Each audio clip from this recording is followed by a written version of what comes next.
Letting go of an unhealthy obsession. Ellen's story of emotional freedom. How meditation helped Ellen release the attachments that kept her from peace. Obsession doesn't always look extreme. It can come in the form of longing for an ex, attachment to a healthy lifestyle, or even the desire to succeed and make money. But when desire turns into obsession, we lose balance and, more importantly, we lose our peace. Ellen realized that true freedom doesn't come from suppressing obsessive thoughts. It comes from letting go of them completely. Through her journey with this meditation, Ellen was able to reflect on her attachments, whether to success, relationships, or self-image, and discard the root causes of obsession from her mind. She no longer felt enslaved by emotions or the endless what-ifs that had once controlled her. Her story is a powerful reminder: when you free your mind, you free your life.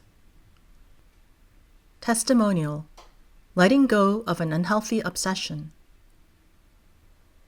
One of the reasons why so many people in this world cannot feel inner peace is because they hold on to worldly obsessions.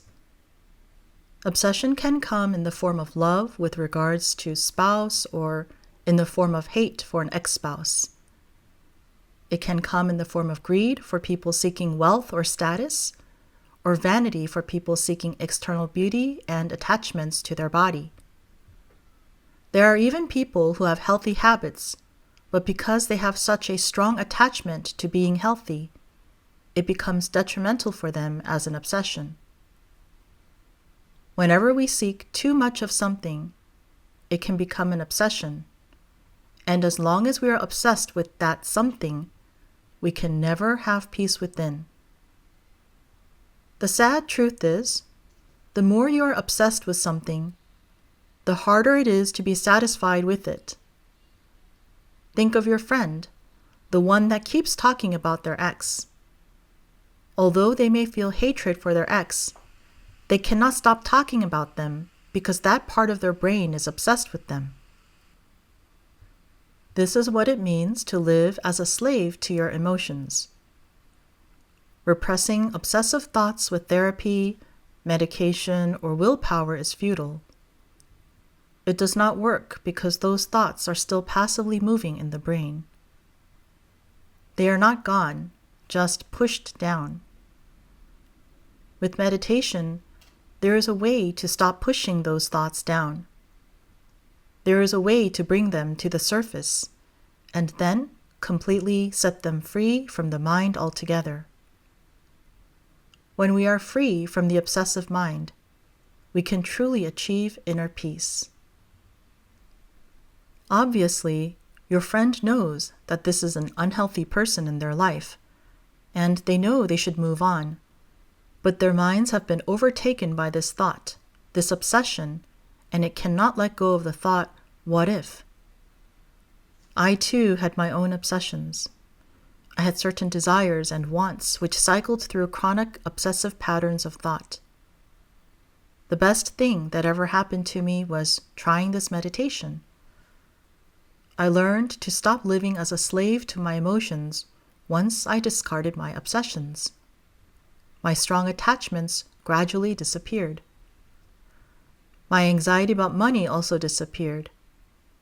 I finally found calmness and peace within. The irony was that after I discarded my desire for money, without that attachment, it was easier for me to make more money and achieve things I was not able to achieve before. Now is the time for you and I to live free from obsession. There is no reason to live with an obsessive mind that prevents us from achieving what we can achieve. And that one friend, tell him or her to do it too. You can be free too. Obsession is not just about intensity, it's about control. When something controls your thoughts, your emotions, and your life, it robs you of clarity and joy. But there is a way out. At Santa Clara Meditation, you learn how to reflect deeply on the mind and discard the false, obsessive images that have been quietly running your life. As Ellen experienced, the peace that follows is real, lasting, and transformative.